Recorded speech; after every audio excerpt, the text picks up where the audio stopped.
untuk membuka kasus. Memanggil pembicara pertama dari tim OG.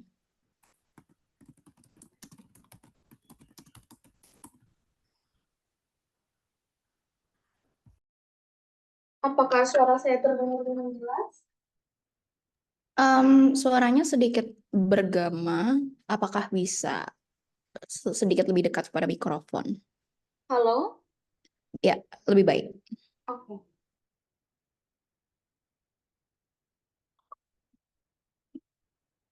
Mengatur timer pribadi terlebih dahulu. Untuk preferensi POI langsung unmute saja, tapi suaranya tolong jangan terlalu besar supaya tidak menjadi distraksi. Apa yang saya katakan dalam perdebatan hanya untuk kebutuhan perdebatan dan tidak merepresentasikan saya secara pribadi.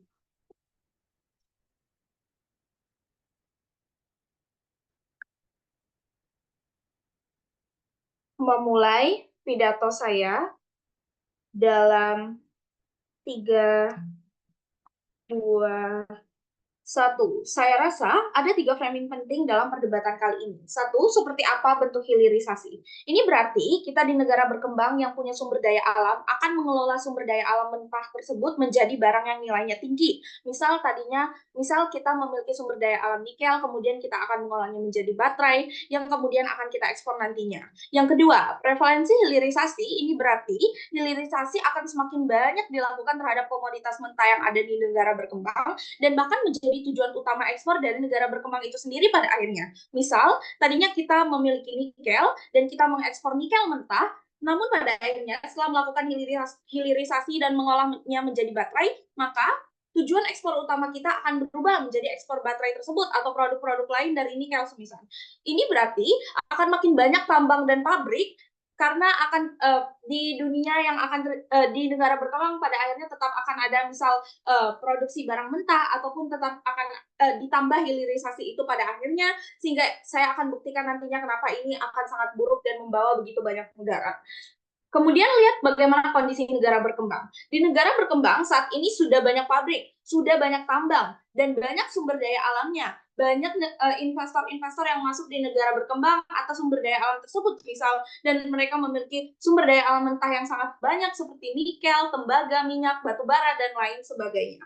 Goal kami dan yang akan kami buktikan adalah mengapa pada akhirnya mudarat yang diciptakan dari prevalensi hilirisasi komoditas sebagai tujuan utama ekspor sumber daya alam di negara berkembang, ini akan membawa lebih banyak mudarat daripada manfaat dan kami akan buktikan kenapa trade off manfaat tersebut pada akhirnya tidak akan sebanding dengan mudarat yang dibawa oleh prevalensi hilirisasi ini. Masuk ke poin argumen, saya akan berbicara tentang 2 hal. 1, bagaimana trade off ekonomi itu tidak akan cukup, dan yang kedua, bagaimana secara ekonomi manfaat nantinya ekspor ini tetap tidak akan cukup juga untuk membantu negara berkembang itu sendiri. 1, bagaimana trade off ekonomi itu tidak akan cukup atas isu lingkungan.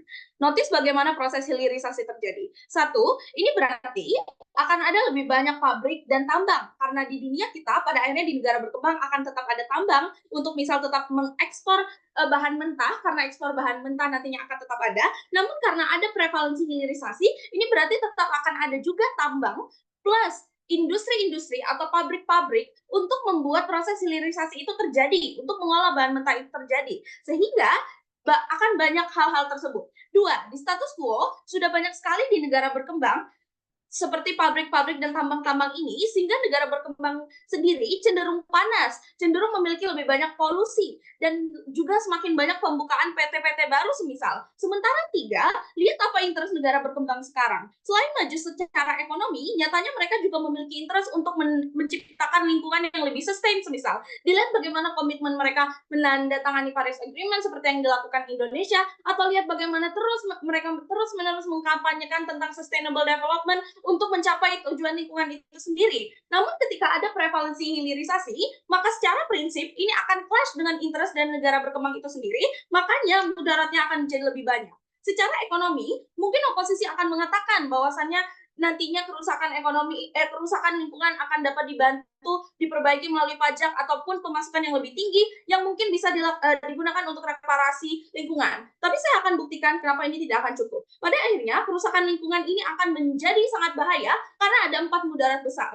1, kerusakan ini sifatnya akan masif. Misal ketika misal ketika ada pembukaan pabrik, ini berarti akan ada lahan yang digunduli, ada lahan kosong yang akan hilang. Atau ketika pabriknya sudah jadi, atau tambangnya semakin banyak, maka polusinya akan semakin banyak juga. Dan polusi ini tidak hanya mempengaruhi daerah tersebut, bukan? Semisal lihat, tambang di Papua, atau pabrik di Papua misal, maka polusinya bisa saja sampai Sulawesi. Atau misalkan air laut menjadi coklat karena terlalu banyak tambang. Sehingga kami rasa kerusakan yang masif ini tidak sesuai pada akhirnya. Yang kedua, lihat bagaimana kerusakan lingkungan ini sifatnya irreversible atau tidak dapat kamu kembalikan semudah itu ke kondisi awalnya. Ataupun jikalaupun bisa, ini akan menjadi sangat lama karena menumbuhkan berhektar-hektar pohon itu juga tetap akan sangat lama juga. Dan tiga, bagaimana ketika adanya prevalensi hilirisasi yang berarti akan lebih banyak tambang dan juga pabrik ini berarti ketika ada pembukaan lahan, ada pemusnahan orang-orang asli secara tidak langsung untuk membuka lahan tersebut. Kamu meminta mereka untuk pindah dari sana karena akan dibukakan lahan, atau mereka terpaksa pindah karena lingkungannya sudah rusak, sehingga ini akan sangat buruk di negara berkembang itu sendiri karena secara tidak langsung mereka akan menjajah masyarakatnya. Keempat, lihat bagaimana nantinya kerusakan lingkungan ini akan menimbulkan penyakit yang bukan hanya daerah tersebut yang terkena, tapi satu negara bisa juga terkena atas masifnya kerusakan lingkungan yang terjadi. Sehingga apa? Jika ini terjadi di negara berkembang, sekalipun mendapat keuntungan ekonomi atau pajak yang besar, benefit ini pada akhirnya tidak akan sampai ke orang-orang asli semisal, atau orang-orang yang tinggal di pedalaman atau daerah 3T yang masih banyak di negara berkembang. Contoh, ketika ada keuntungan pajak, pembangunan itu masifnya buktinya tidak di Kalimantan atau tidak di Papua, padahal di sanalah daerah-daerah yang lebih banyak tambang, tapi pembangunan tetap lebih banyak di daerah Jawa semisal. Sehingga kami rasa trade-off ekonomi sekalipun tidak akan pada akhirnya mencapai tujuan negara berkembang seperti Indonesia itu sendiri untuk memberikan reparasi atau memberikan pembangunan di daerah-daerah yang nyatanya lebih banyak pabrik di sana. Oposisi mungkin akan mengatakan tanpa prevalensi, nyatanya pabrik atau tambang ini akan tetap ada karena di status quo sudah ada. Satu, ya mungkin ini benar, tapi setidaknya jumlahnya tidak akan sebanyak itu dibandingkan ketika ada prevalensi hilirisasi karena kini ini menjadi tujuan utama dari ekspor sumber daya alam di negara berkembang. Ataupun yang kedua, jikalaupun ada, setidaknya pabrik-pabrik ataupun tambang-tambang yang ada di negara berkembang saat ini itu masih dimiliki swasta semisal, sehingga ketika mereka ingin melakukan reparasi, mereka akan lebih berfokus ke daerah tersebut dibandingkan ketika ini menjadi komoditas ekspor utama, yang berarti pemerintah akan juga menggalakkan pembukaan tambang ataupun pabrik seperti ini, sehingga kerusakan lingkungan yang terjadi akan lebih masif, sementara pemerintah sendiri sulit sekali untuk bertanggung jawab atas hal-hal tersebut nantinya. Yang kedua, kenapa secara ekonomi tanpa hilirisasi ini tidak akan apa-apa pada akhirnya? Pada akhirnya, ketika kita melakukan komoditas ekspor yang berasal dari produk-produk hasil hilirisasi, ketika tujuannya adalah untuk mandiri secara ekonomi karena kini kita sudah memproduksi bahan mentah kita sendiri, ini tidak akan cukup pada akhirnya. Karena misal di status quo, sudah banyak sekali produk-produk yang diekspor dari negara berkembang, yang sudah mendunia, yang kualitasnya dianggap lebih baik karena itu berasal dari negara-negara maju. Sehingga ketika negara berkembang ingin masuk ke industri seperti ini dengan mengekspor hasil produksi mereka, ini akan sangat sulit bagi mereka untuk bersaing pada akhirnya. Karena saat ini negara berkembang misal lebih dikenal sebagai negara-negara yang memproduksi atau mengekspor bahan mentah, sehingga tujuan ekonomi untuk menjadi lebih mendunia atau lebih mendapat keuntungan atau dapat bersaing secara internasional pun tidak akan dapat dicapai. Oleh karena itu bangga menjadi OJI. Terima kasih PM atas pidatonya. Kemudian saya panggil pembicara pertama dari Opening Opposition. Waktu dan tempat dipersilakan.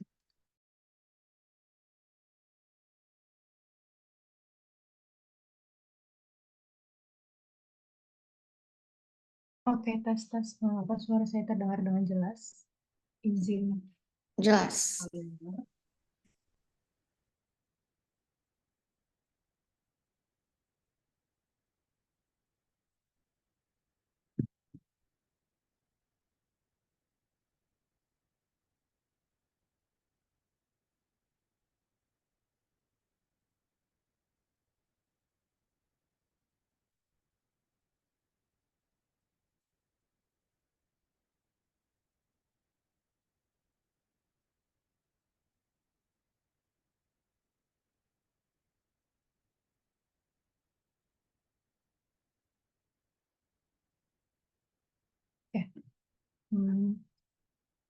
Interupsi diperbolehkan melalui chat atau raise hand, mohon jangan melalui verbal karena dapat mengganggu pidato.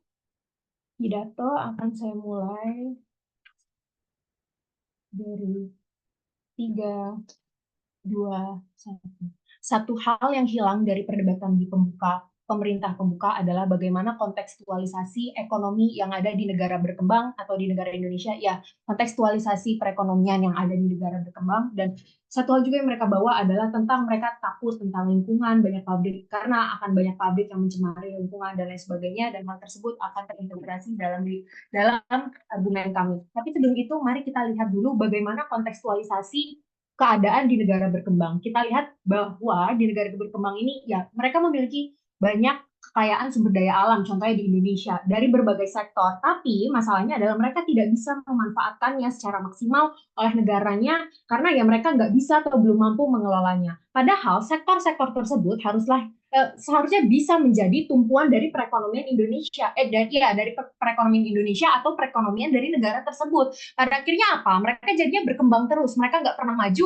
karena masalah utamanya adalah mereka tidak bisa memaksimalkan potensi yang ada, jadi mereka stuck di situ-situ aja. Sektor-sektor yang ada itu sangat di negara mereka, di negara berkembang itu sebenarnya sangat melimpah, seperti ya misalnya minerba, tekstil, dan sumber daya alam lainnya, karet dan lain sebagainya. Ini yang seharusnya menjadi salah satu prospek income terbesar negara berkembang, tapi pada akhirnya mereka tidak bisa memanfaatkannya. Makanya pemerintah sekarang makanya di sini ada mekanisme baru, yaitu hilirisasi, di mana hilirisasi itu mengelola produk mentah menjadi barang yang bernilai tinggi atau barang yang lebih mahal. Ya contohnya misalnya kelapa sawit, kalau mentah dia harganya mungkin sekitar 10 juta per ton, tapi kalau dijadiin minyak goreng itu bisa jadi 18 juta per ton. Atau misalnya batu bara, kalau mentah itu sekitar 1 juta berapa per ton, kalau dijadikan briket batu bara itu bisa jadi 4 juta per ton. Atau misalnya karet, ya kalau mentah jadi dari 18 juta, kalau jadi ban kendaraan ini bisa lebih mahal, bisa 40 jutaan dan lain sebagainya. Pada akhirnya apa? Ketika hilirisasi, adanya proses untuk membuat mahal suatu barang, dan dari proses tersebutlah itu yang bisa membuat income dari negara. Tapi urgensi dari kami, makanya urgensi dari proposal kami adalah satu, kami ingin memanfaatkan potensi sumber daya alam yang telah ada di negara tersebut untuk menjadi prospek terbesar ekonomi di negara berkembang. Tapi yang kedua, kenapa hanya dengan hilirisasi dan bagaimana implikasi hilirisasi di negara berkembang tersebut? Satu, kenapa harus hilirisasi? Ya karena hanya dengan cara inilah negara-negara berkembang yang dia tidak memiliki tidak punya aspek lain, misalnya kayak dia kurang di teknologinya misalnya. Makanya dengan mengelola sumber daya alam ini, mereka bisa akhirnya mengoptimalkan sektor-sektor yang mereka punya, kekayaan alam yang mereka punya, hingga pada akhirnya bisa berkontribusi banyak untuk perekonomian negaranya. Tapi kita lihat bagaimana mekanisme atau bagaimana implikasi dari adanya hilirisasi. Hilirisasi itu berarti membuat barang mentah menjadi barang jadi yang bernilai mahal. Ketika kita membuat proses itu, maka apa implikasinya? Satu, membuka lapangan pekerjaan yang luas. Pada akhirnya ketika membuka lapangan pekerjaan yang luas, akan ada pasti ada peningkatan permintaan tenaga kerja. Ya karena dari pengolahannya aja, untuk mengolah barang mentah atau barang setengah jadi itu kan butuh tenaga kerja untuk operasional mesinnya, misalnya manajemen produksi dan lain-lainnya. Contohnya ya kalau kamu mau kelola kelapa sawit atau minyak goreng, pasti kan butuh orang-orang yang bekerja untuk operasional dan lain-lainnya. Lalu ketika udah dikelola di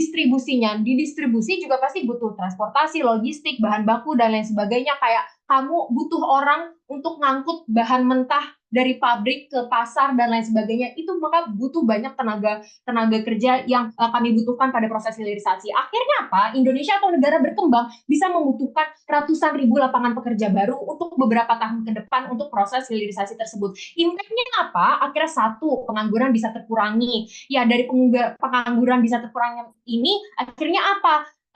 Benefitnya kita bisa memanfaatkan bonus demografi yang maksimal, ya karena dengan ratusan ribu lapangan pekerja yang dibuat, akhirnya udah berkontribusi dua, pengangguran terkurangi dan bonus demografi juga. Kita bisa memanfaatkan hal itu, yang itu juga berimpact, yang itu juga berdampak pada ekonomi Indonesia, di mana nanti pemasukan per kapita dan lain sebagainya juga naik. Itu baru satu dari lapangan pekerjaan. Tapi yang kedua, kita bisa mengendalikan pasar. Contohnya apa? Ketika hilirisasi dilakukan, berarti akan ada satu pengurangan ketergantungan pada proses bahan mentah. Ya kayak ketika kita udah hilirisasi artinya kita udah mandiri untuk tidak mengekspor bahan mentah kita tidak mengekspor karet kita, nikel kita, dan lain sebagainya. Pada akhirnya dengan mengelola bahan mentah dalam negeri, artinya ya negara berkembang ini tidak lagi bergantung kepada pasar nasional, tidak lagi bergantung pada harga internasional, yang dimana bahan mentah kalau tidak dihilirisasi itu akan fluktuatif, yang ini sangat akan merugikan sebagai negara berkembang. Ya contohnya kayak karet, kalau kamu ekspor karet harga latex itu fluktuatif. Dan tapi kalau kita hilirisasi jadi ban untuk mobil misalnya, harganya lebih stabil. Dan dengan produksi ban kendaraan dalam negeri, akhirnya produsen bisa mengendalikan pasokan dan harganya ya pada akhirnya akan lebih stabil. Ya impactnya apa impactnya apa atau hasilnya apa ya, pada akhirnya ini akan menambah nilai produk di dalam negeri untuk meningkatkan PDB dan lain sebagainya misalnya, atau ya mengurangi ketergantungan impor produk, atau dan akan meningkatkan daya saing produk nasional di pasar internasional, yang akan membuat perekonomian di negara berkembang pada akhirnya setidaknya bisa meningkat, atau kalaupun tidak bisa bersaing setidaknya bisa meningkat dari yang sebelumnya. Atau berikutnya atau praktikal berikutnya, ada investasi ketika kita melakukan mekanisme hilirisasi, berarti akan ada apa? Akan ada investasi dalam teknologi atau infrastruktur pengolahan, lalu akan ada pelatihan tenaga kerja juga untuk bagaimana cara mengelolanya, bagaimana cara menggunakan teknologi tersebut, atau ada kebijakan pemerintah akhirnya yang mendukung hilirisasi tersebut, seperti kayak insentif pajak, dukungan keuangan, dan lain sebagainya. Dari banyaknya proses yang harus dilewati oleh hilirisasi tersebut, makanya itulah yang berdampak besar terhadap ekonomi Indonesia. Walaupun ada impact lain yang disebut seperti yang disebutkan oleh pemerintah pembuka, yaitu tetap dari segi lingkungan, tapi pada akhirnya menurut kami hilirisasi tetap akan berdiri atau tetap akan membuat impact yang bagus kepada negara berkembang, karena hanya dengan cara itulah pada akhirnya negara berkembang bisa memanfaatkan sumber daya alam yang mereka miliki, dan dengan cara itulah juga akhirnya mereka bisa berkembang dan bersaing di negara lain, walaupun memang ada trade-off yang dilakukan, yaitu lingkungan dan lain sebagainya, tapi kami rasa kebijakan yang ada di status quo juga sudah cukup, tapi kami rasa trade-off yang dilakukan tersebut seimbang dengan perekonomian yang akan dicapai yang akan didapat oleh negara berkembang. Maka dari itu bangga membuka kasus oposisi. Terima kasih. Baik, terima kasih LO. Selanjutnya untuk pembicara kedua dari OG, sebelum itu mengingatkan bahwa waktu untuk pidato adalah 7 menit 20 detik. Lewat dari itu, juri tidak akan mencatat kembali.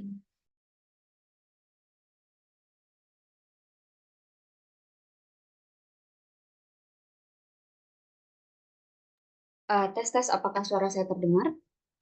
Terdengar. Oke.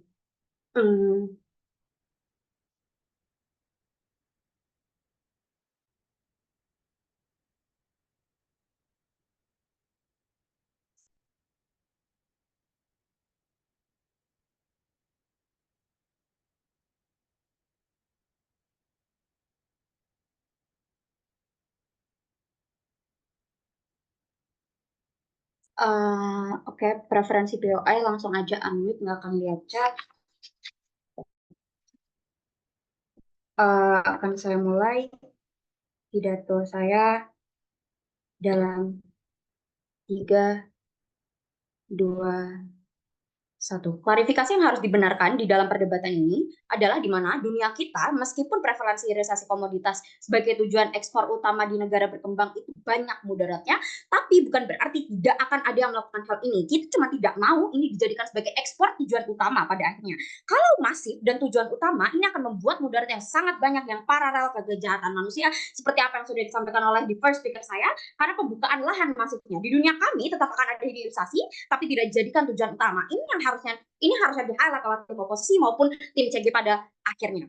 Tapi satu, kasus oposisi itu kasusnya best case scenario aja yang nggak cukup. Kami sudah menjelaskan bagaimana situasi dan kondisi baik alam maupun sosial di negara berkembang itu susah untuk melakukan ini, di mana masih banyak orang-orang juga yang nggak amanah, nggak bisa dipercaya, akhirnya korupsi. Jadi goals apa yang dibilang sama oposisi itu soal kesejahteraan masyarakat di negara berkembang itu nggak akan bisa tercapai pada akhirnya. Dua, kasus oposisi harusnya menjelaskan kenapa ini harus dijadikan tujuan utama dan status quo yang masih ada hilirisasi tapi nggak dijadikan tujuan utama itu nggak cukup. Tapi mereka nggak menjelaskan. Kenapa kita harus menang? Satu, kasus lingkungan yang paralel dengan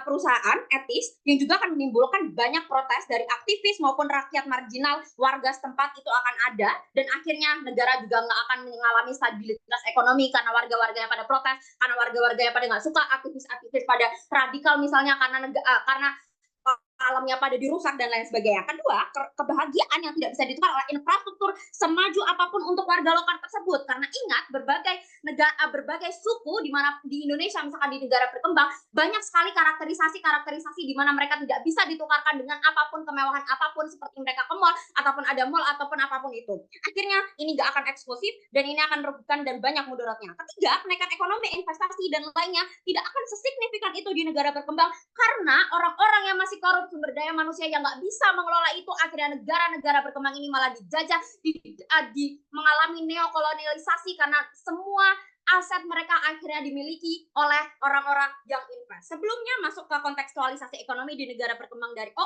tidak bisa memanfaatkan sumber daya yang banyak, jadinya negara berkembang terus. Respon satu salah, nyatanya negara berkembang sudah berfokus ke sektor ini sejak lama. Lihat Indonesia sudah dari dulu ada PT-PT tambang kayak Freeport, bahkan sekarang dibangun KIPI di Kalimantan, tapi belum bisa juga setara Jepang yang pakai ekonomi teknologi. Ini membuktikan manfaat ini nggak cukup, mending kita pindah saja. R2, kalaupun benar, nggak menjamin produk tersebut laku di pasar internasional, karena saingannya banyak, kayak Arab dan lain sebagainya.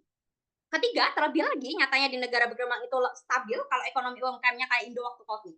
Lapangan kerja luas, bisa jadi pekerja pabrik, angkut barang, bisa ada pendidikan. R1 salah, karena misal pendidikan nggak akan sebagus itu karena cuma jadi buruh. R2, kalaupun benar, tetap jelek karena oposisi menggunakan bonus demografi untuk jadi buruh saja, padahal ada sektor yang lain lebih penting seperti digital sebagainya. R3, ini nggak jamin juga ada TKA yang mereka lebih mau ambil untuk jadi teknisi misalkan di sana. Ekstensi argumen, simple, kita cuma mau ini lebih membawa ketimpangan sosial ekonomi. Mari komparasikan. Di negara berkembang, mereka masih belum banyak mendapatkan kesejahteraan dalam masyarakatnya. Tapi kenapa prevalensi dihilirisasi bahkan munculin mudarat daripada manfaat? Satu, penggusuran secara masif akan dilakukan. Ini berarti masyarakatnya akan secara mau tidak mau mengikuti kemauan pemerintah pusat. Walaupun ini akan disubsidi, dipindahkan orang-orangnya, dibeliin rumah dan segala macam. Tapi ingat, tidak semua warga lokal itu akan bahagia dan menginginkannya. Karena misal mereka tinggal di tanah nenek moyang mereka yang lebih aman, karena mereka merasakan keterkaitan dan terhubungan dengan masyarakat asli di sana dengan nenek moyangnya. B, warga lokal yang bergantung dengan alam sebagai sumber utama mata pencarian mereka. Apa relevansinya? Ambil contoh negara berkembang di Indonesia, misalkan tanah Papua yang saat ini diasingkan karena tidak diprioritaskan seperti Jawa misalkan. Mereka tidak dapat apa-apa walaupun mereka tidak apa-apa walaupun mereka tidak mendapatkan kemajuan seperti ada yang di Jakarta misal, karena mereka menggantungkan diri mereka ke alam. Permasalahannya terjadi ketika tujuan utama ekspor hilirisasi akan menjadikan pembukaan lahan yang mengganggu eksistensi kehidupan mereka. Kebahagiaan tradisional secara turun-temurun dan eksklusif sebagai identitas negara berkembang tersebut akhirnya akan hilang, dan malah kita akhirnya akan kehilangan apa yang harusnya kita lakukan. Akhirnya ini akan didominasi oleh investor-investor yang dimana mereka akan mengkolonisasi ini kan modal kita, ini kan investor kita dan lain sebagainya. Akhirnya dengan sumber daya manusia yang tidak mumpuni di Indonesia ini, kita akhirnya malah dikolonialisasi lagi pada akhirnya. Negara berkembang di sisi oposisi akan bergantung ke investor, namun di kasus kami, pelestarian yang bisa menjadi identitas eksklusif di negara Indo, itu akhirnya hilang karena investor. Oke, kalau kita fokus ke hal-hal yang kayak identitas kita, ini memaksimalkan pariwisata eksklusif yang unik, malah menjadi daya saing yang gak ada dimanapun, ini menjadi daya tarik. Daripada kalau misalkan investor, kita kalau misalkan bersaing dengan kayak Jepang itu bakalan kalah juga pada akhirnya, bukan? Kedua, trade-off yang ekspor hilirisasi akan menguntungkan pemerintah pusat aja. Prasyarat hilirisasi akan ada pabrik, tenaga kerja, investor, dan negara. Apakah masyarakat lokal itu dipertanyakan konsennya? Tidak kan? Mereka ya udah, oh ini sudah baik, kita sudah melalui kita sudah melalui rapat, kita sudah melalui syarat-syarat tertentu untuk melakukan hilirisasi dan menjadi pusat utama ekspor. Akhirnya apa? Masyarakat lokal, ya ini tolong ya segera dipindahkan. Ini ada subsidi sekian.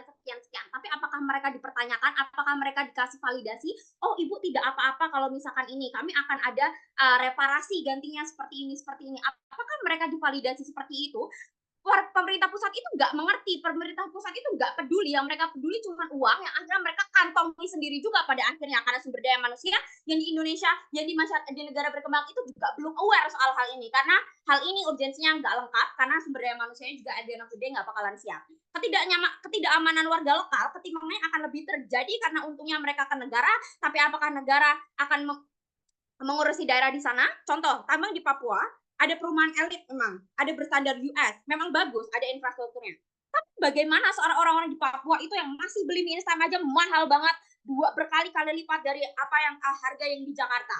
Kasus pembukaan tenaga kerja juga nggak benefit itu. Karena yang awalnya dicari adalah pasti orang yang jago dulu untuk mengoperasikan hal itu. Artinya itu diambil dari mana? Dari orang Jawa yang misalkan mereka udah kuliah ke luar negeri, kuliah kemana-mana. Artinya presentase dan daya saing di tenaga kerjanya di wilayah tersebut sendiri atau wilayah terpencil lainnya juga akan terpinggirkan dan semakin terpinggirkan. Akhirnya negara yang nggak bisa mencapai kestabilan dan kesejahteraan di negara berkembang juga seperti apa yang dimau yang dimau tim oposisi apapun itu nggak akan tercapai, sangat bangga untuk menjadi tim OG.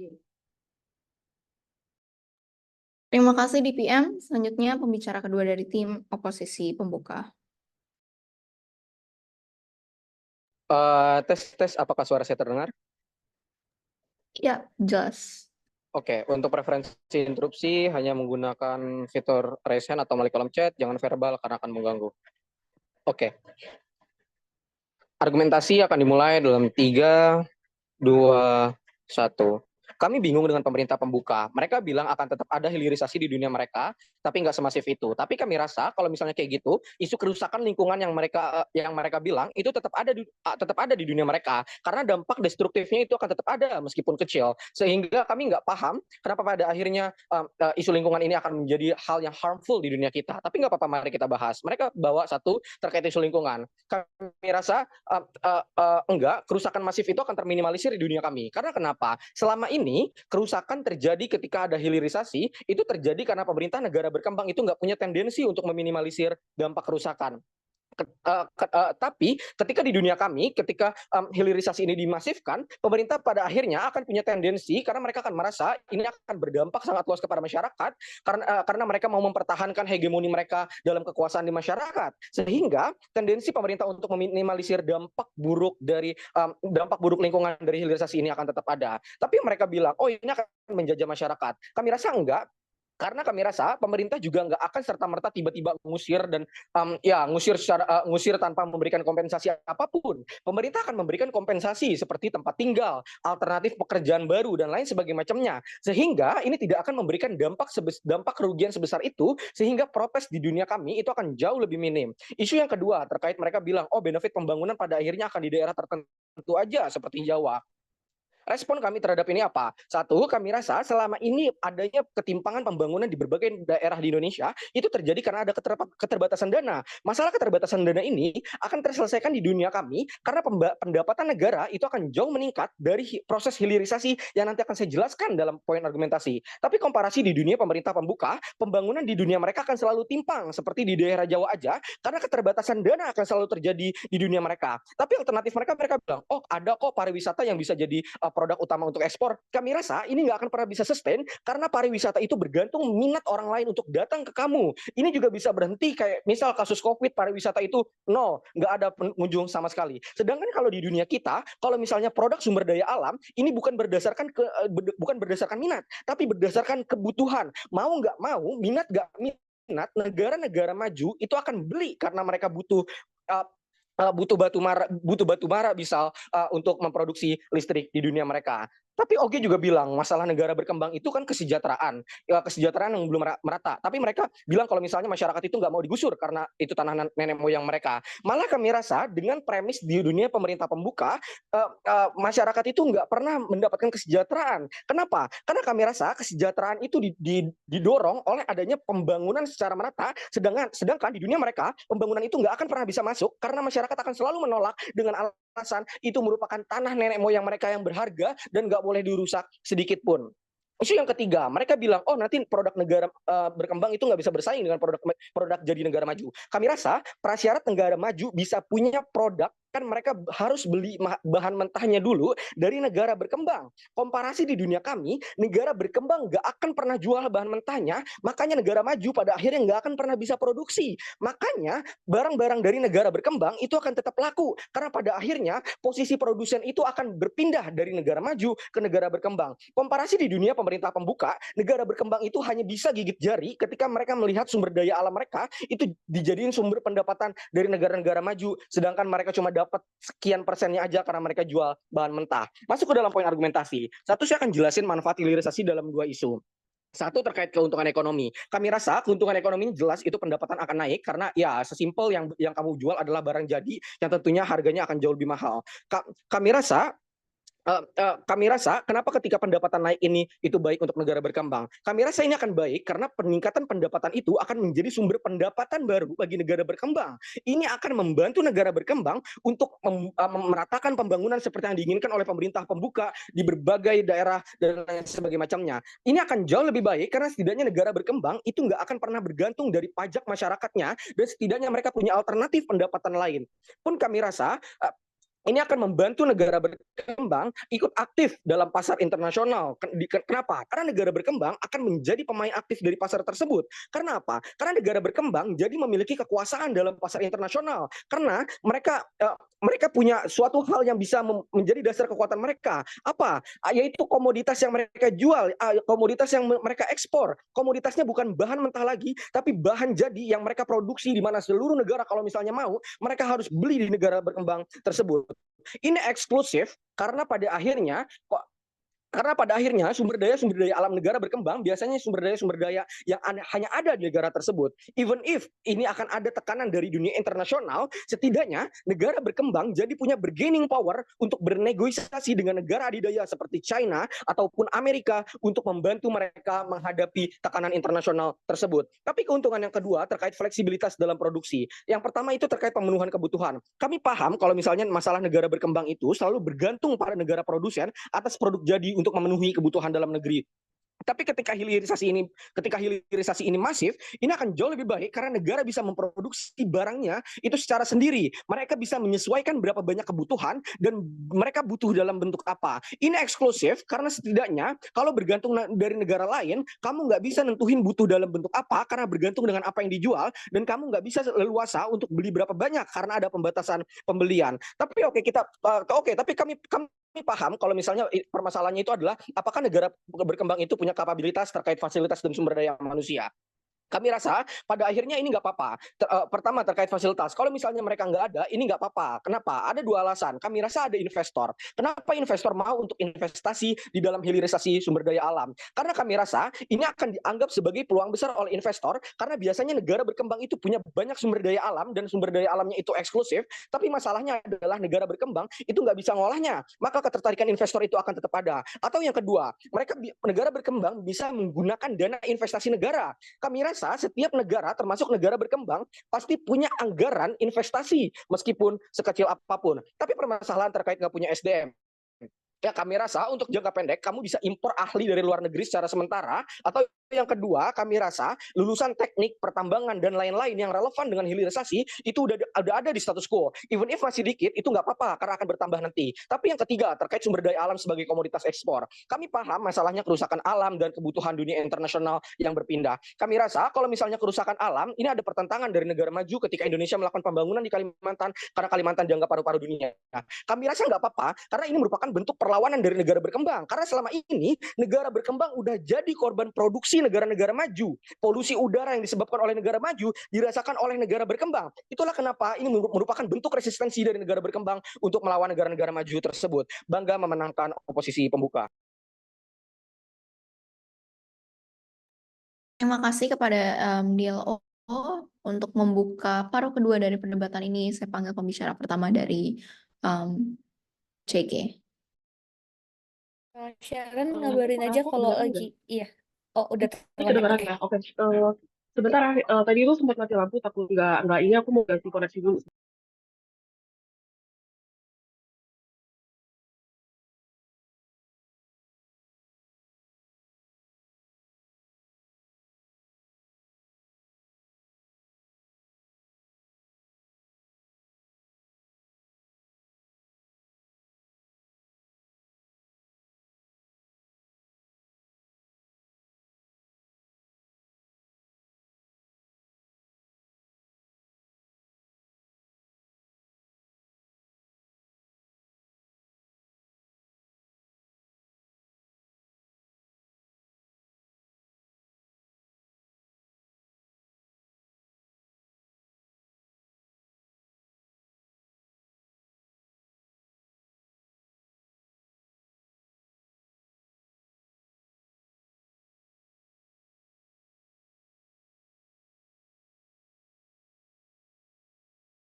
Halo, ini masih kedengeran ya, Kak?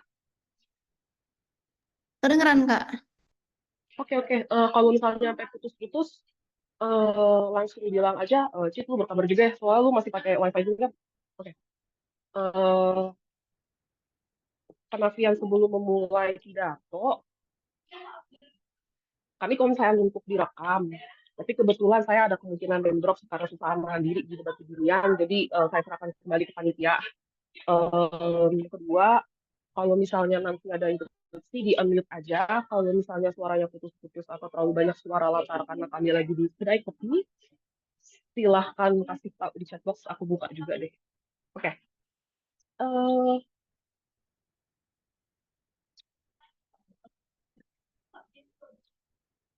gue masih di connect. Oke. Pakai si WK aja. Si WK. Oke. Pak Anon, sorry. Boleh tolong kayak lebih dekat lagi nggak? Soalnya suaranya agak kayak ketutup gitu loh. Apa sih kayak mendem. Ini lebih jelas nggak? Clear. Oke, bentar Better. ya. Ketutup rambut gue. Makanya penonton ribet banget gue.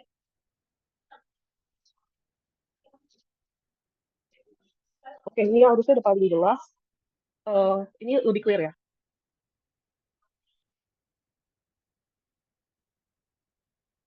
Halo, ini lebih jelas kan?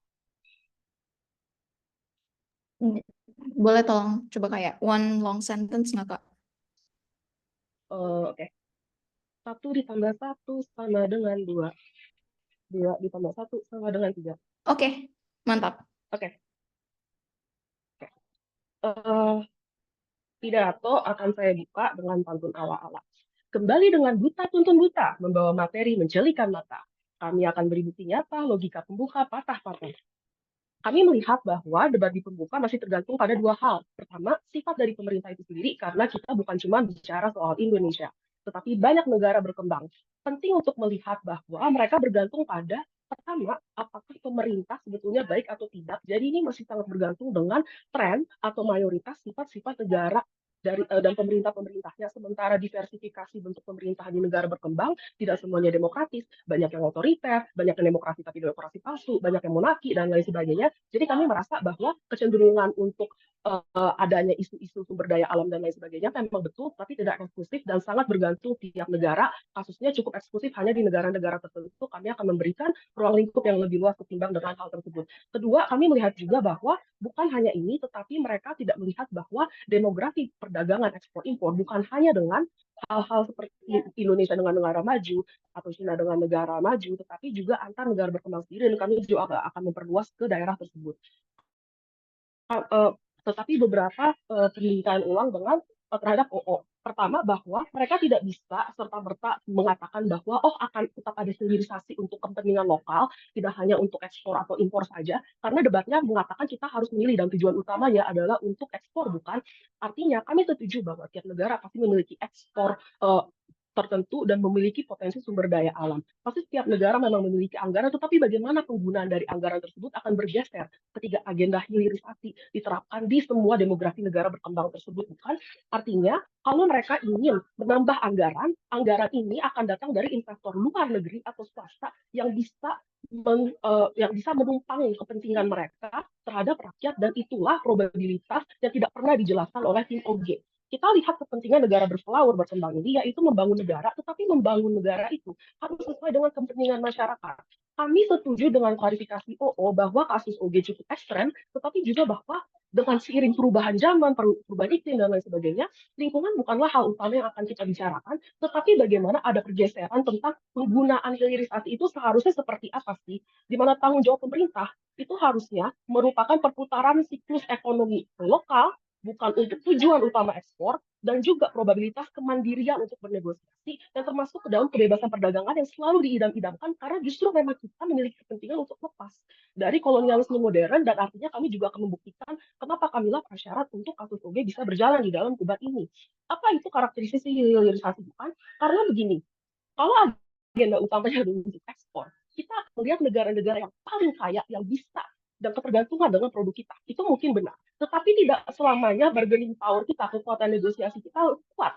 Lihat bagaimana Indonesia dan Malaysia yang ingin mencoba melakukan hilirisasi terhadap minyak kelapa sawit, akhirnya harus jotos-jotosan dengan Uni Eropa. Lihat bagaimana kita bahkan sempat hampir digugat oleh Airbus karena mereka juga ingin punya bahan bakar untuk pesawat-pesawat mereka. Lihat bagaimana jika Cina dengan besi mereka, nikel mereka, dan lain-lainnya tiba-tiba mau ada trade war dengan Amerika Serikat karena mereka memiliki kekuatan politik yang kuat. Jadi, kalau misalnya kita mau berdagang, tidak serta-merta akan lancar dan tidak pernah ada penjelasan kenapa kita bisa melawan semua faktor eksternal ini yang datang dari OO. Kami berharap bahwa CO bisa mencoba untuk menjelaskan dan juga respon terhadap hal ini. Tetapi yang kedua, artinya komoditas dan bentuk hilirisasinya sendiri bukanlah perluasan produk dan diversifikasi seperti yang diinginkan oleh OO, karena kapasitas untuk melakukan refinement terhadap biji nikel dan lain-lain itu sangatlah besar dan jangka panjang. Artinya apa yang kemungkinan kita akan lakukan? Distribusi. Seperti apa bentuknya? Kita lihat Cina atau Tiongkok. Yang mereka lakukan adalah diversifikasi produk melalui bukan diversifikasi produk, tetapi melakukan hilirisasi melalui sistem logistik. Ini terlihat seperti KKV dan Miniso yang dalam 5 tahun belakangan berjamur di Asia Tenggara, tetapi buruh-buruh Cina lokalnya sendiri ditekan sedemikian rupa, mereka bahkan tidak mendapatkan UMR provinsi lokal. Dapat info dari teman yang dulu kerja di KKV. Kedua, seperti apa kedua, kita lihat di Indonesia, hilirisasi yang dicoba dilakukan dengan diversifikasi produk pun terlihat seperti program sembako di zaman Megawati dulu. Bagaimana kita membangun lumbung padi yang malah menggalakkan tengkulak-tengkulak yang ada di daerah Jawa dan Sumatera. Malahan untuk menggalakkan program tersebut akan terlihat masif kita menggantikan sagu, jagung, dan lain sebagainya yang sebetulnya menjadi makanan pokok di daerah timur Indonesia, dan sampai sekarang dilanjutkan lagi oleh calon presiden baru kita nanti dengan food estate. Kenapa hal ini bisa terjadi? Karena programnya bersifat jangka panjang. Karena hilirisasi tidak mungkin selesai dalam 5 tahun, tetapi 10-20 tahun ke depan, yang dilakukan oleh pemerintah adalah ada pergeseran. Bukan dilihat apa yang menjual ke dalam negeri, tetapi menjual ke luar negeri. Karena tujuan utamanya menjadi ekspor dan menarik investasi tersebut. Kami setuju bahwa kita memang memerlukan perputaran ekonomi dan kita memang memerlukan investasi. Tetapi tidak dengan cara mengorbankan rakyat lokal seperti ini, tidak dengan cara yang akan membuat kompromi program yang membuat rakyat menderita seperti ini. Prevalensi ini artinya juga akan ada ketergantungan. Karena kita lihat, misal, di program lumbung padi tadi, hilirisasinya adalah bentuk-bentuk diversifikasi beras dan produk-produknya. 20 tahun setelah itu baru kita muncul hal-hal seperti ladang 5. Dan itu pun akhirnya dipelopori oleh warga lokal yang ingin mencoba melakukan inovasi. Tetapi malah kalah karena produk mereka kalah dengan siapa? Mie instan dari Thailand dan Malaysia yang juga ikutan mengimpor beras. Kenapa hal ini bisa terjadi? Karena dalam negosiasi untuk mendapatkan investasi awal itu, kita harus melakukan yang namanya balas budi, bukan? Kita memerlukan investasi dari negara maju atau sesama negara berkembang, karena lebih murah. Contohnya, bentar ya, maaf, minum. buru-buru murah, TKA-TKI dari Bangladesh, yang akhirnya kita impor ke sini, tetapi mereka juga tidak mendapatkan penghargaan yang layak. Karena kita harus menekan biaya murah, kalau tidak programnya akan bisa gagal. Kenapa hal ini paling mungkin terjadi? Karena adanya sunk cost fallacy. Karena adanya penggunaan SDA yang tidak akan difokuskan ke rakyat. Jadi, isunya bukan lagi di Lasto pembukaan lahan atau tidak yang ada di dalam kasus OG. Tetapi bagaimana bahkan dalam kasus terbaiknya sekalipun, jenis-jenis diversifikasi program dan juga produk-produknya tidak lagi melihat kepentingan masyarakat lokal, dan seharusnya inilah yang dilakukan oleh negara berkembang. Kalau tidak, kita akan selamanya tergantungan kepada negara maju itu sendiri atau bahkan dengan sesama negara berkembang. Tetapi di dalam kasus terbaiknya, CO mungkin berkata bahwa, lah kalau gitu sesama negara berkembang masa jahat sih? Ya iya, karena kan mereka mau menang sendiri juga. Dan si kompetisi antar negara berkembang ini akan tetap berlangsung, bukan? Artinya apa? Hanya negara-negara yang dalam tanda kutip sudah emerging menurut OECD, negara-negara seperti Cina yang bisa maju. Terlihat seperti apakah? Bagaimana mereka bernegosiasi dengan program seperti obor. Karena obor, percaya atau tidak, merupakan produk hilirisasi. Karena mereka menawarkan proyek infrastruktur. Dan ini adalah kasus yang diinginkan oleh OO yang akhirnya mencebak negara-negara yang bahkan berpotensi kaya seperti Qatar. Inilah yang tidak kita inginkan. Jadi apa yang telah kami buktikan kepada kalian? Pertama, bahwa kasus kami berdiri terlepas dari konteks individu negara atau bahkan berdiri melihat dari perkembangan perdagangan negara berkembang, dan kamilah yang paling masuk ke dalam konteks bangga menjadi C. Terima kasih kepada Member of Golf. Selanjutnya kepada Member of Op.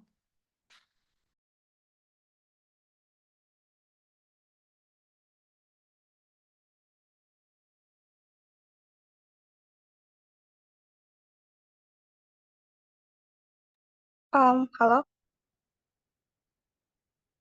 Iya, terdengar. oke. em, 1 menit ngorokin kasus dulu.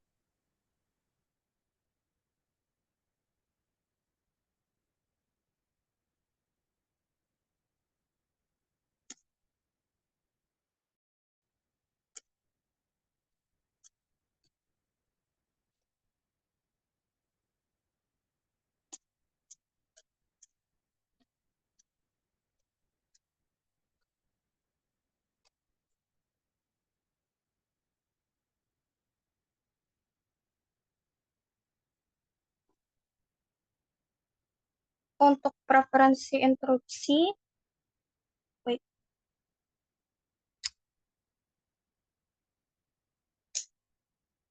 preferensi interupsi bisa via raise hand.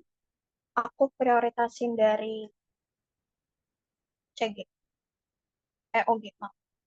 Oke, mulai pidato dalam 3, 2, 1. Pembeda kami dari OO dan juga setup CO, dua hal. Satu, saya rasa bentuk hilirisasi di sisi mereka itu intinya mereka pengen negara berkembang bikin pabrik sendiri, impor SDM dari luar negeri, dan manfaatin dana dari investor untuk bikin pabrik-pabrik itu secara mandiri. Mekanisme CO berbeda. Di CO, kami akan mengutamakan investasi asing langsung atau foreign direct investment yang akan saya singkat sebagai FDI dalam pidato saya.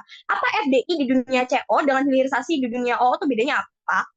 Kami akan tidak mengekspor barang mentah sehingga ini memaksa negara maju untuk datang ke Indonesia kalau misalnya mereka mau barang-barang ini. Di mana mereka, negara-negara asing ini dipaksa untuk membuat pabrik-pabrik untuk mengolah atau misalnya mencairkan dari nikel dan sebagainya. Di mana ini akan dalam ada regulasi pemerintah, sehingga hal-hal seperti gimana kapabilitas negara berkembang dan juga SDM-nya sebagaimana itu tidak relevan karena itu merupakan urusan dari negara asing tersebut. Tapi B, berarti kasus OO tentang menyerap tenaga kerja itu jadi minor karena prioritas CO di sini hanyalah untuk memastikan adanya transfer teknologi dan juga mengembalikan agensi penuh ke negara berkembang terhadap SDA-nya sendiri, akan saya jelaskan nanti. Tapi kedua, OO juga dismisif tentang masalah lingkungan yang dibawakan oleh OG, sehingga kami yang akan ambil poin engagement ini. Tapi beberapa poin respon ke OG. Satu, mereka bilang nggak mau bergantung pada investor asing dan mau maksimalisasi pariwisata aja. Ini counter naratif mereka. Satu, ini simetris. Kamu bergantung ke investor asing di kedua sisi. Oke, harus gigit peluru. Kalau kamu nggak mau maksimalisasi hilirisasi,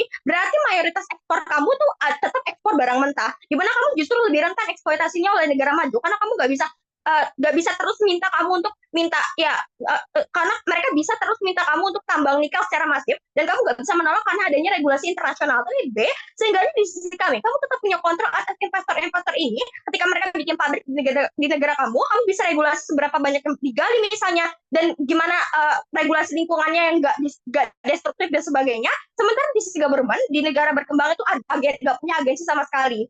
Tapi juga C, saya rasa OG backlash karena mereka khawatir masalah lingkungan, tapi mereka dukung pariwisata yang juga merusak lingkungan. Contoh turis asing di Bali yang buang sampah sembarangan, pembangunan hotel-hotel untuk mengakomodasi turis-turis yang juga menebang pohon, bakar lahan dan lain-lain untuk bikin tempat pariwisata. Mereka nggak pernah gigit kasus ini. Tapi kedua, mereka bilang, oh ini hanya menguntungkan investor pusat, kerusakan lingkungan di daerah terpencil itu terlalu masif. Satu, masalah kerusakan lingkungan, saya rasa di status quo itu sudah banyak banget penambang-penambang. Kamu nggak bisa bilang kalau misalnya di sisi kamu penambang dan juga pabrik-pabrik itu nggak akan bertambah, tetap akan bertambah. Tapi bedanya di sisi kamu yang bertambah itu adalah penambang-penambang ilegal misalnya, penambang-penambang yang nggak diregulasiin sama pemerintah, karena mereka merupakan penambang-penambang kecil dan sebagainya, bukan? Karena pada akhirnya tetap akan bertambah karena demand dari ekspor barang mentah dan nikel itu juga tetap bertambah, sehingga pada akhirnya di sisi kamu pun kerusakan lingkungan akan tetap terjadi. Komparasinya di sisi kami, ketika itu terjadi, seenggaknya itu diregulasi oleh pemerintah sehingga bisa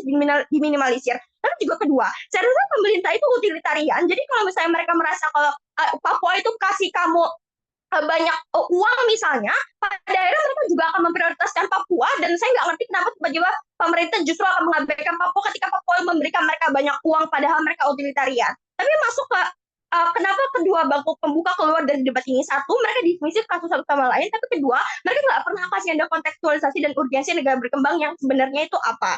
Tapi masuk ke kontribusi CO dan juga sanggahan ke CG akan terintegrasi. Saya akan bagi manfaatnya jadi dua bagian besar, yaitu internal dan eksternal. Secara internal, COO udah bawain tentang gimana bisa menyerap tenaga kerja dan sebagainya, tapi saya rasa itu kasus minor, karena pada akhirnya menyerap tenaga kerja bisa dilakukan di industri lain, tidak pernah ada penjelasan kenapa itu eksklusif dengan hilirisasi. Saya rasa yang paling penting secara internal adalah ini karena pada akhirnya SDA di negara berkembang itu sangat berlimpah, tapi teknologi kita kurang, ini jadi prioritas. Kalau misalnya kita maksa untuk Cina misalnya bikin pabrik di Indonesia, kita bisa aja mengintip gimana sih sebenarnya teknologi Cina, prosesnya dan sebagainya. Dan ini eksklusif, Anda nggak bisa didapatkan dari industri lain, dan ini jauh lebih cepat daripada Anda ngirim anak untuk belajar di luar negeri.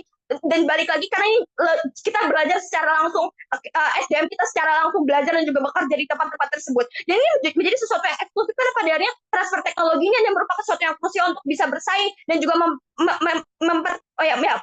membakar secara internal. Tapi juga kedua, saya rasa secara internal, negara berkembang itu perlu agency, yaitu mereka perlu adanya rasa power terhadap SDA-nya sendiri, dan ini juga sangat krusial dan nggak pernah dibawakan OO. Saya rasa negara berkembang itu punya SDA, tapi mereka nggak pernah merasakan manfaat dari SDA itu secara full. Sementara makanya kita perlu melakukan ini secara masif, karena pada ini kita harus menentang WTO dan juga organisasi-organisasi besar yang dibilang CG itu sangat menjebak, bukan? Tapi masuk kayak yang kedua adalah eksternal. Saya perlu kontekstualisasi dinamika perdagangan internasional dalam sudut pandang negara berkembang.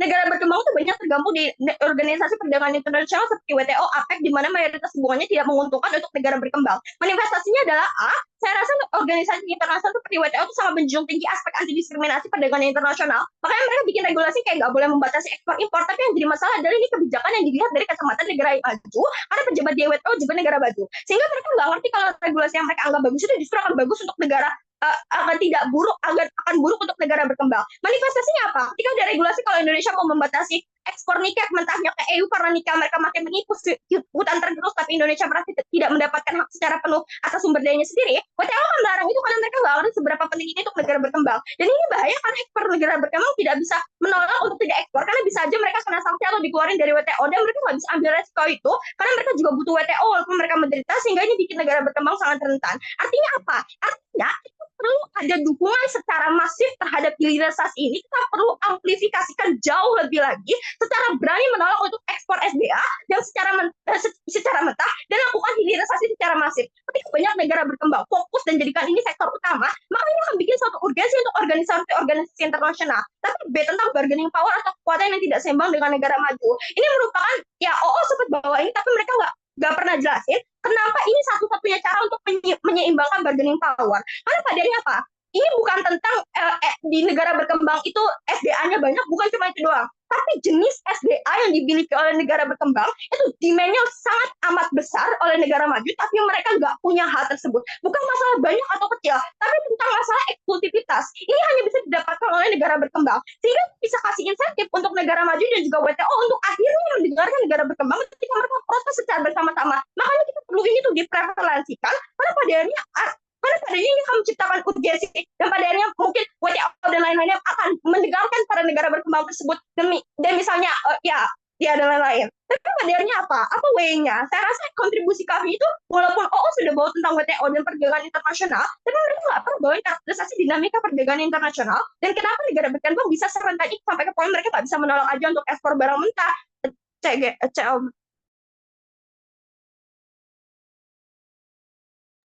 Terima kasih untuk pembicara pertama dari tim oposisi penutup. Selanjutnya untuk menutup substantif dari tim pemerintah, saya undang pembicara kedua dari CG.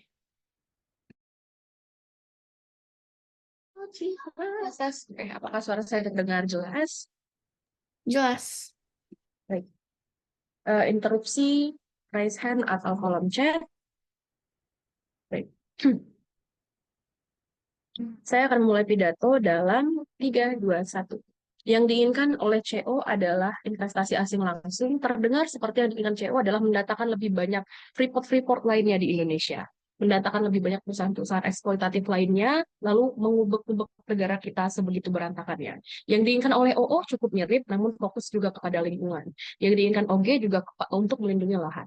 Tidak ada satupun respon signifikan dari CO yang langsung merespon kasus Schengen, pembicara satu saya, tentang bagaimana ini akan mengubah fokus negara. Perlu diperhatikan konteks debat ini bukan Dewan ini melakukan hilirisasi, tapi hilirisasinya dijadikan tujuan utama ekspor.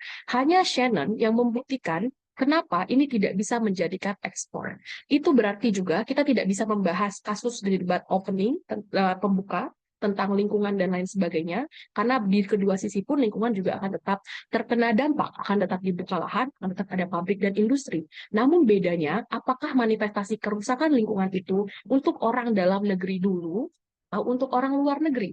Itulah yang menjadi pembeda dari CO. Respon dulu untuk CO. Pertama, CO mengatakan bahwa mereka ingin adanya investasi asing langsung, transfer teknologi, dan lain sebagainya.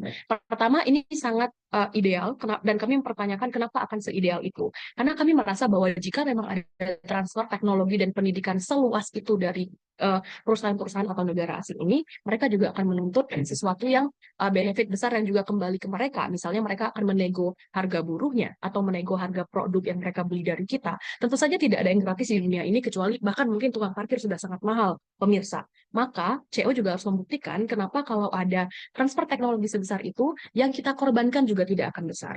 Kedua, CO berusaha membuktikan bahwa SDA kita melimpah, tapi SDM kita yang kurang. Pertama, ini adalah poin yang cukup derivatif dari OO sebenarnya, tapi pun demikian, kami merasa bahwa peningkatan SDM tidak akan semasif itu juga. Sudah saya jelaskan bahwa akan ada tuntutan lain yang mendorong kenapa ketika mereka memberikan edukasi yang tinggi, mereka juga ingin sesuatu yang besar. Pun demikian, orientasi atau motivasi dari melakukan peningkatan SDM di sisi CO sangat buruk karena hanya bergantung kepada pragmatisme, ya udah kita pintarkan orangnya supaya ekspor kita baik, bukan kepada kesadaran dasar pemerintah bahwa ini memang kewajiban kami untuk memperbaiki SDM dan kewajiban serta tanggung jawab kami untuk meningkatkan kualitas teknologi misalnya. Akhirnya yang ada di CO mereka sangat bergantung kepada apakah nanti ekspornya sukses atau tidak. Oh kalau sukses, oke, kita bisa lanjutkan lagi nih edukasi atau juga teknologi transfernya. Kalau tidak, mereka tidak punya motivasi untuk melanjutkan itu. Kami rasa itu sangat buruk karena sangat tidak stabil di sisi CO. Pun demikian, CO berusaha menjelaskan tentang organisasi internasional dan lain-lain.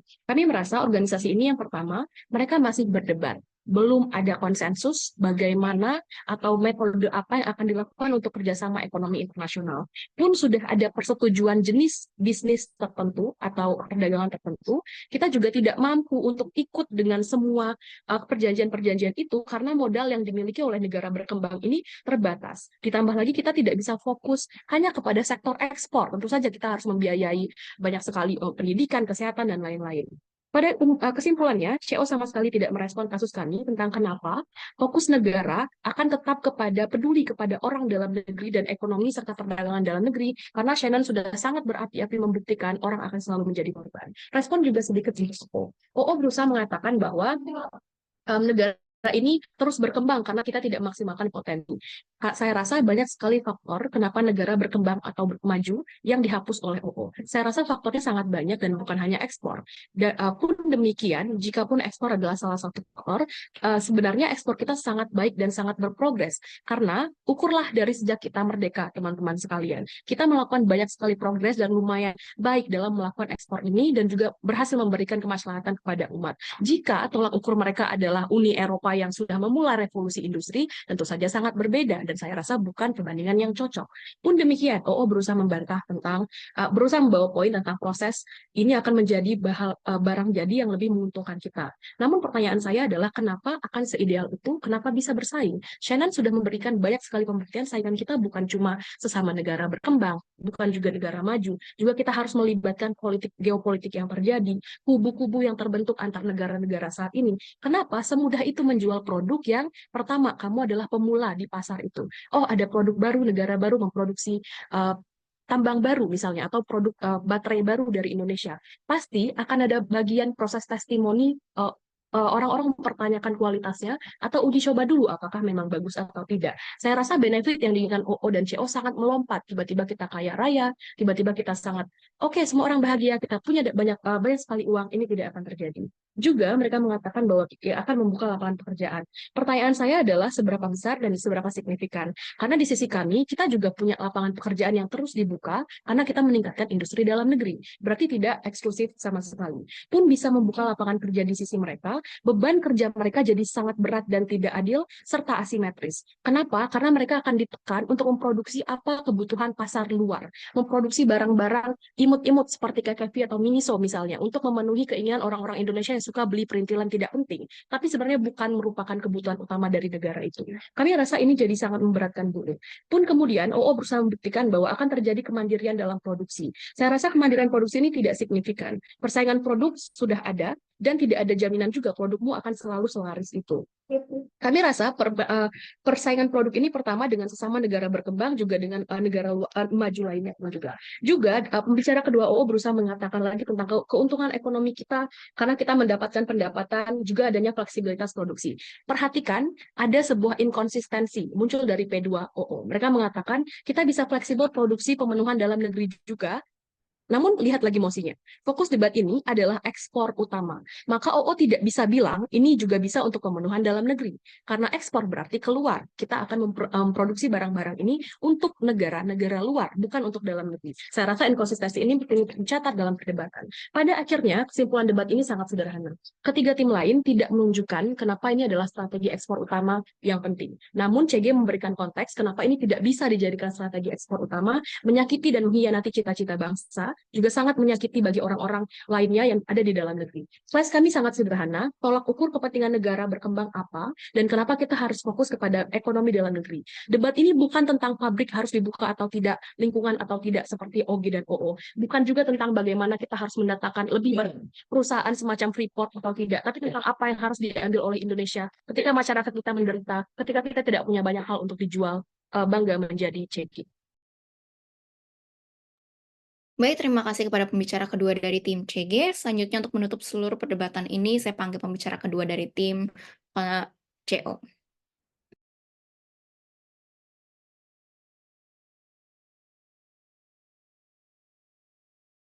Apakah suara saya terdengar? Terdengar. Oke. Preference saya adalah kalau ada seandainya interupsi, silahkan tolong ketik di kolom komentar. Kalau seandainya saya tidak merespon, artinya saya tidak menerima interupsi. Tolong kalau seandainya saya putus-putus, seandainya saya putus-putus, tolong kasih tahu lewat email karena Jakarta lagi hujan, kayak gitu. Oke. Bentar.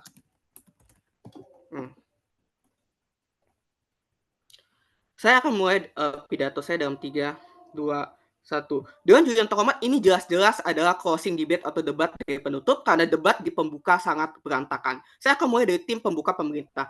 basically concern dari tim pembuka pemerintah itu ada 3. Yang pertama adalah bagaimana ini adalah tidak akan membawa pendapatan ke daerah berkembang karena tidak adanya distribusi pendapatan. Yang kedua, bagaimana ini merusak lingkungan. Dan ketiga, bagaimana ini adalah bentuk kolonialisme baru. Pertama, Dewan Juri yang terhormat, ya kami mengakui bahwa seringkali tidak ada distribusi yang baik antara pajak dari pemerintah pusat ke pemerintah daerah. Itulah sebabnya kita ingin mengembangkan industri-industri baru di daerah Dewan Juri yang terhormat. Mengapa? Karena apabila sebagian besar industri PDB Anda dikontrol oleh daerah-daerah pedalaman, artinya mereka akan mempunyai political power yang lebih besar, artinya daya tawar mereka di dalam negara antar daerah juga akan lebih besar Dewan Juri yang terhormat. Ini artinya apa? Ini artinya apabila daerah Kalimantan dan Sulawesi menjadi penyumbang terbesar PDB yang ada di Indonesia, maka orang-orang di Kalimantan dan di Sulawesi bisa menekan orang-orang di DPR, orang-orang di Pulau Jawa untuk memberikan distribusi kekayaan dan pendapatan yang lebih adil ke daerah mereka Dewan Juri yang terhormat. Oleh sebab itu, inilah mengapa kita harus melakukan adanya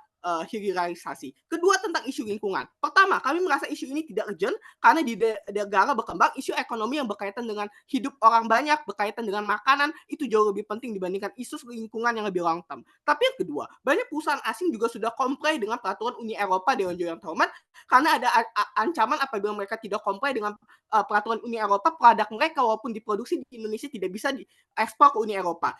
Ketiga, kami merasa di status quo karena tidak adanya hilirisasi. Yang berkembang adalah pertambangan ilegal yang tidak dikontrol oleh pemerintah. Oleh sebab itu kita ingin melakukan hilirisasi agar sektor ini diambil alih oleh pemerintah, agar sektor ini diambil alih oleh swasta yang jelas-jelas lebih berkaliber, yang jelas-jelas lebih mengikuti hukum ketimbang penambang-penambang ilegal yang tidak diatur dan tidak mau mengikuti hukum Dewan Juri yang terhormat.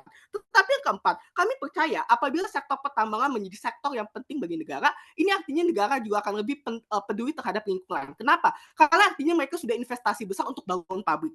Mereka ada investasi besar untuk bangun jalan dan pemukiman bagi warga sekitar. Ini artinya apa? Ini artinya mereka akan menjaga agar tidak terjadi longsor. Mereka akan menjaga agar tidak terjadi pencemaran. Kenapa kalau ada longsor, kalau ada pencemaran, ada banjir bandang, semua investasi pabrik mereka rusak Dewan Juri yang terhormat. Ini menjelaskan mengapa di kasus kami pemerintah akan tetap peduli terhadap lingkungan dan kenapa perusahaan juga akan tetap peduli ke dalam lingkungan. Kedua, mereka mempertanyakan ini akan misalnya merugikan masyarakat lokal. Pertama, ini tidak eksklusif. Kenapa? Karena lihat bagaimana turis-turis di Bali banyak membuli warga Bali dan berkelakuan seenaknya Dewan Juri yang terhormat. Ini artinya apa? Ini artinya kerugian warga lokal juga tetap terjadi di status quo Dewan Juri yang terhormat. Tetapi komparatifnya apa? Komparatifnya kami sudah menjelaskan bagaimana ini bisa memberikan bargaining lebih bagi rakyat lokal untuk menuntut adanya alokasi anggaran yang lebih adil dari masyarakat, dari pemerintah pusat. Terakhir, mereka mengatakan bahwa ini adalah new colonialism atau kolonialisme baru. Pertama, kami merasa jual beli bahan mentah tanpa dikelola terlebih dahulu juga adalah bentuk new colonialism yang harus dijawab oleh tim pemerintah. Tetapi yang kedua, kami percaya apabila kita mengontrol sektor ini, maka kami bisa mengontrol negara-negara maju untuk mengikuti keinginan kita. Lihat bagaimana Amerika melindungi Taiwan secara mati-matian, karena Taiwan adalah produsen microchip yang sangat penting untuk militer, yang sangat penting untuk militer Amerika Serikat. Ini artinya apa? Ini artinya karena microchip dan karena produk-produk ini sepenting itu, kita pada akhirnya bisa memanfaatkan ini untuk menekan negara maju agar untuk mengikuti kita Dewan Juri yang terhormat. Lalu untuk tim pembuka oposisi, kasus tim pembuka oposisi kacau karena mereka tidak menjelaskan step by step yang ada tentang bagaimana ini bisa bermanfaat bagi negara. Pertama, saya akan berbeda dengan pembuka oposisi. Saya akan mengakui bahwa pada akhirnya memang investasi yang masuk kemungkinan besar dari asing. Tetapi Anda harus mengerti bahwa seiring berjalannya waktu, seiring misalnya makin banyak perusahaan asing, maka perusahaan-perusahaan Indonesia juga bisa belajar dari perusahaan asing ini. Akan ada orang-orang yang kerja di perusahaan asing ini lalu keluar karena mereka sudah merasa dapat cukup ilmu dan mulai membuat usaha mereka sendiri misalnya. Akan ada orang-orang yang tadinya nggak tertarik bikin microchip, tertarik bikin microchip karena sekarang ada perusahaan asing di Indonesia yang bisa mempekerjakan mereka. Artinya apa? Ya kami bet the boat. At first mungkin sektor ini didominasi oleh pabrik asing. Tetapi seiring berjalannya waktu, seiring makin bagusnya pendidikan Indonesia, seiring semakin aware-nya masyarakat Indonesia dengan sektor-sektor ini, maka perlahan tapi pasti keterlibatan masyarakat Indonesia di sektor-sektor ini akan semakin meningkat. Ini adalah sesuatu yang tidak pernah dijelaskan oleh tim pembuka oposisi. Tim pembuka oposisi juga tidak pernah menjelaskan bagaimana mereka akan menggunakan ini untuk menekan WTO. Ini hanya ada di pembicara pertama saya yang menjelaskan bagaimana dengan apabila kita mengontrol hal ini, mengontrol sektor ini artinya kita bisa mengontrol ekspor. Dan saya sudah menjelaskan bagaimana microchip dan lain-lain itu sangat penting untuk militer. Karena ini sangat penting Dewan Juri yang hormat, dan karena kita bisa kontrol, kita bisa menggunakan ini sebagai political power kita untuk mendesak WTO dan lain-lain. Lanjut ke sehingga itu kasus tim pembuka sangat kacau dan sangat tidak eksklusif di kedua sisi. Lalu bagaimana dengan kasus penutup pemerintah? Pertama, mereka mengatakan bahwa kasus tim oposisi jelek karena tidak akan membangun ekonomi yang berorientasi bagi masyarakat lokal. 4 bantahan ke poin utama ini. Pertama, kami mempertanyakan apa salahnya apabila kita membangun ekonomi yang tidak berorientasi bagi masyarakat lokal. Karena pada dasarnya esensi dari ekonomi itu bukan menciptakan budaya atau menciptakan entertainment ya, sehingga kita harus sesuaikan dengan budaya lokal. Tujuan dari ekonomi adalah biar Anda bisa makan di Dewan Tomat. Sesimpel itu. Sehingga kami mempertanyakan kenapa concern ini adalah concern yang penting di dalam debat ini. Tetapi yang kedua, Dewan Juri Tomat, kami percaya mereka tidak akan bisa mencapai ini anyway di kasus mereka. Misalnya ketika Anda membangun pariwisata pun, Anda harus mengikuti sektor pariwisata yang sedang populer di luar negeri. Apakah itu sektor cruise misalnya, kapal pesiar, atau sektor pariwisata alam, atau staycation dan lain-lain. Ini artinya apa? Ini artinya dipaksa mengikuti mekanisme pasar adalah sesuatu yang wajar Dewan Juri Tomat dalam ekonomi. Ya, di dalam ekonomi kita hanya akan selalu terus mengikuti permintaan pasar. Kami mempertanyakan mengapa ini adalah sesuatu yang jahat. Terakhir, mereka mengatakan bahwa ini bukan good strategi, ini bukan strategi yang bagus karena Indonesia masih pemula di sektor ini. Pertama, Indonesia tidak pemula di sektor ini karena Indonesia sudah lama mengekspor nikel dan lain-lain. Kami rasa apabila kita ingin menambahkan proses pengolahan nikel itu tidak akan serumit itu karena kita sudah punya produksinya sendiri ketimbang kita memulai sektor yang benar-benar baru. Tetapi yang kedua, seandainya kita pun masih pemula, kami percaya itu artinya kita harus memulai ini secepat mungkin dan harus menggunakan preferensi. Karena tanpa preferensi kita akan terus pemula sampai selama-lamanya. Hanya dengan preferensi lah kita bisa keluar dari status sebagai negara pemula di industri ini. Oleh sebab itu, kami merasa kami layak untuk maju ke babak final. Terima kasih. Baik, terima kasih atas pidatonya pembicara kedua dari CO. Dengan berakhirnya perdebatan ini, saya undang juri-juri untuk melakukan deliberasi. Peserta boleh meninggalkan ruangan ini.